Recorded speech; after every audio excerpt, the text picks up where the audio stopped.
Saturday, May 12, 2012. Temperature is in the upper 70s. Today we are going on the Historic City Tour. Ever since Sue's Aunt Carol brought her a doll from Vienna when she was a little girl, Sue had always wanted to visit Vienna. The Historic City Tour is a bus tour that takes us to the most significant historical sites of Vienna. The last portion of the tour allows us to get off the bus and walk through a palace.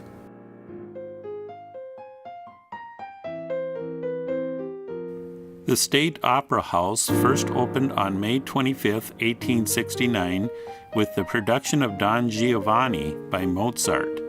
Today, it is a world-famous opera house.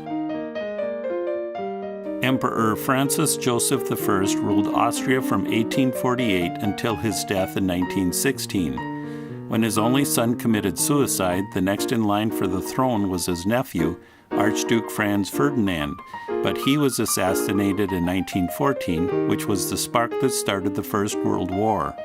The Habsburg monarchy came to an end after World War I, when Austria became a republic. This empress ruled from 1740 to 1780 and was the only female ruler of the Habsburg family. Treasures accumulated by the Habsburgs over the centuries can be found at this museum.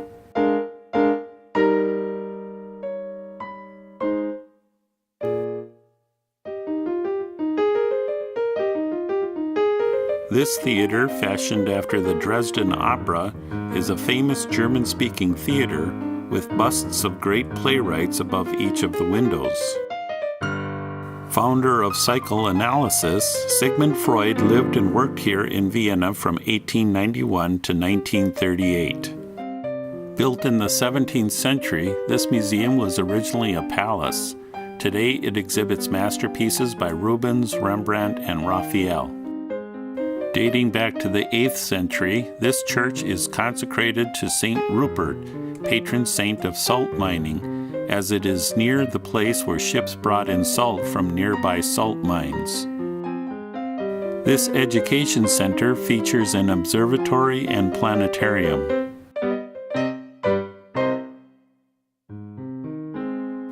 This museum holds arts and crafts from the Middle Ages to the present.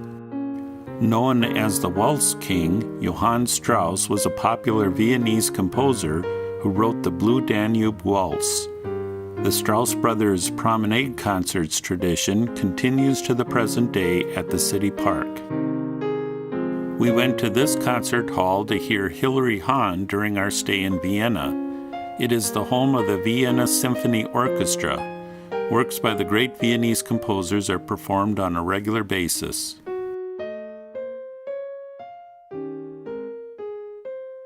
This monument honors soldiers of the Russian army who lost their lives during World War II. The treaty that gave Austria independence in 1955 requires Austria to preserve all monuments erected by the Americans, French, British, and Russians.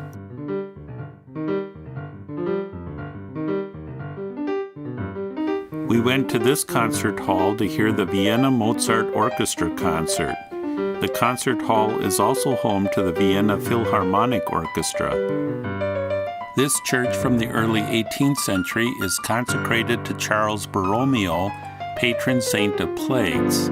He was a cardinal bishop in Milan who led efforts to accommodate the sick and bury the dead during the bubonic plague of 1576. This is the exhibition building for the Association of Austrian Visual Artists Succession, a group of artists founded by Gustav Klimt.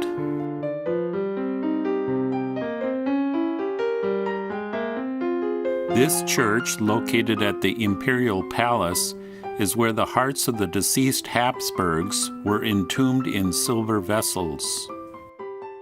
The Habsburg family ruled Austria from 1273 until the end of the First World War. The Vienna Hofburg, or Imperial Palace, was the home of the Austrian sovereigns. The Habsburgs were also the origin of all the formerly elected Holy Roman Emperors between 1438 and 1740. Germany was part of the Holy Roman Empire and the Habsburg monarchy until 1740, when the Kingdom of Prussia began to dominate parts of Germany. After the Austrian-Prussian War of 1866, Prussia united all the German states to form the German Empire in 1871. Austria, which was the former leading German state, was excluded. This church is only a few blocks from our hotel in Vienna's Old Town Center, the historic old part of Vienna that used to be surrounded by city walls. At the end of our bus tour, we have a chance to get off and tour the inside of this palace, which was the former summer residence of the Habsburg monarchy. In the 18th century, this palace became the political and social center of the monarchy. Mozart performed here as a 6-year-old child prodigy.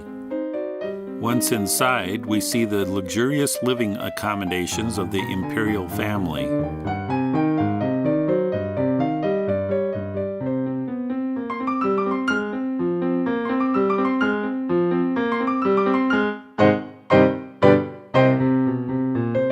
This room commemorates the French Emperor Napoleon, who marries Archduchess Marie-Louise of Austria.